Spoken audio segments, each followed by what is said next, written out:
We start tonight with breaking news on the murder of two New York City police officers. Today, an outpouring of grief, with people leaving flowers and lighting candles at a makeshift memorial at the site of the shooting in Brooklyn, honoring the fallen officers, Rafael Ramos and Wenjon Liu.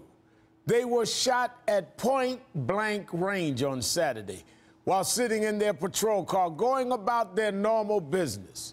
This afternoon, New York Mayor Bill de Blasio paid visits to the home of both officers, meeting with their families, including the two sons Officer Ramos leaves behind.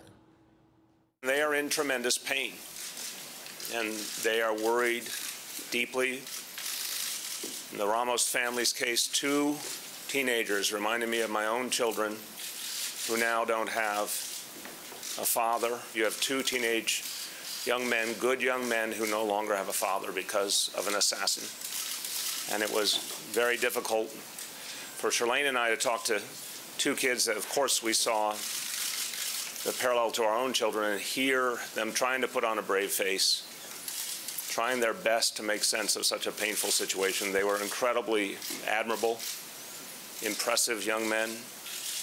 I told them that I lost my own dad when I was 18, and that as painful and difficult as it is, families come together, people find a way forward, and I also told them we would all be there for them.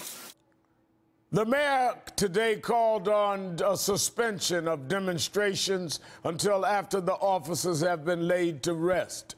Both he and Police Commissioner William Bratton said they hope this tragedy leads to some progress.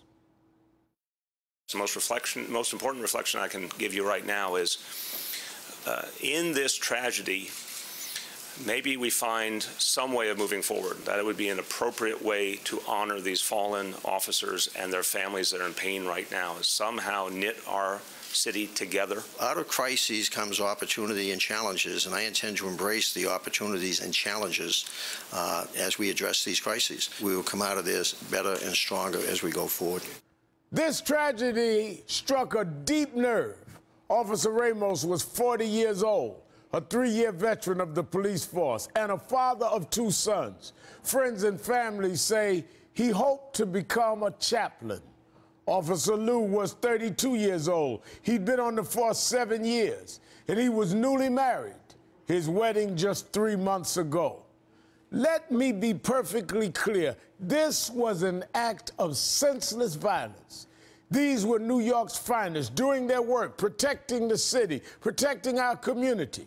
We're mourning their loss, and we are all outraged and saddened by the death of these police officers. Any use of the names of Eric Garner or Michael Brown in conjunction with violence or the killing of police is reprehensible. I and others have called for stopping violence, not perpetuating it. As we mourn the deaths of these officers, we must be focused, though, on solving deep-seated problems, not exacerbating them. Joining me now is Esau Garner, the widow of Eric Garner, and Gwen Carr, Eric Garner's mother. Thank you both for being here tonight. Thank you so much for having us. Yes. Esau, you've been calling for peace throughout since your husband was the victim of the chokehold case, and you and your mother-in-law have stood yesterday and identified with the pain of these officers' families. What is your thought in the wake of this tragedy? I think that is horrible.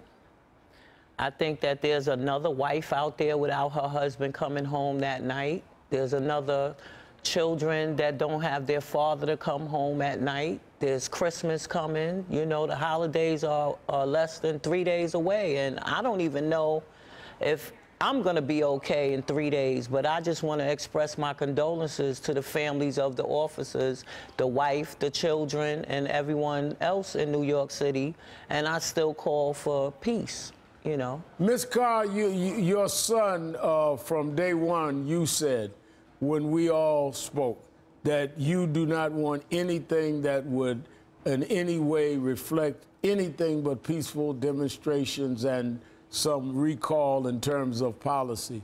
And now that your son's name and Michael Brown's name has been part of what this person that killed these policemen had written in social media, what's your response to Eric's name being involved in this? No, we don't want Eric's name used in anything dealing with violence. We are definitely nonviolent. We would have never condoned these police officers. This is just a true tragic for them to be sitting in the car and someone just take their life away from them like that. I know how those families feel. If they have a mother, wife, children, I know their pain because I feel that pain. And this shouldn't happen to anyone. I expressed that so many times after my son passed.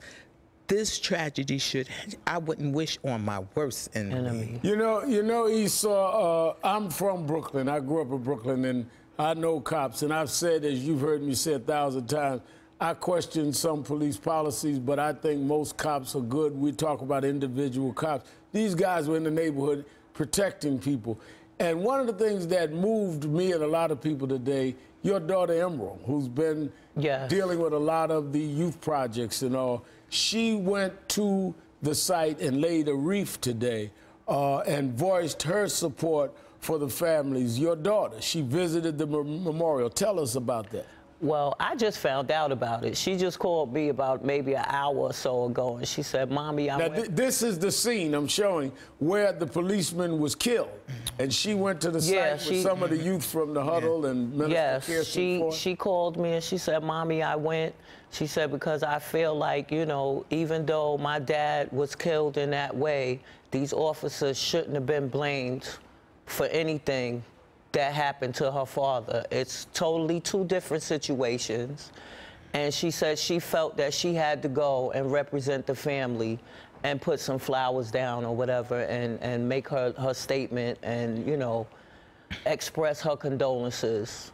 I think, Gwen, that sometimes people mistaken those that raise questions like it's us against them rather than seeking how we have a society that's fair for everybody. We're not against anybody. We are trying to make sure people are held accountable that do things that we feel are against what society should be about. Exactly. We want those who exercise bad policing to be held accountable, not innocent police officers. Not innocent police. My mother lives in that area. And matter of fact, Eric and myself got married in the church right across the street. Is that right? Yeah. From where this happened? Yes. Greater Crossroads Baptist Church. It's right there on the corner. And that's where on the corner from where these officers were killed? Right up the block from Woodhull Hospital on Myrtle, and I believe it's Sumner? Tompkins. Tompkins and Myrtle Avenue.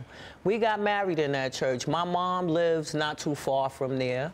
I had 2 kids in Woodhull Hospital, so I grew up there. And Woodhull Hospital is the hospital these officers were brought to where they died Saturday night. Yes. Where the mayor went. Yes. Chardonnay, my oldest daughter, and Erica was born in Woodhull Hospital. My mom lives right up the block.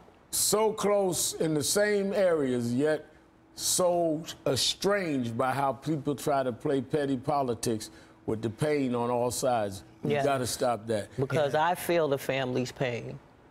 Well, Esau Snipes Gardner and Gwen Carr, thank you both for coming on and talking to us tonight. Thanks you for having us. We'll be right back. Okay.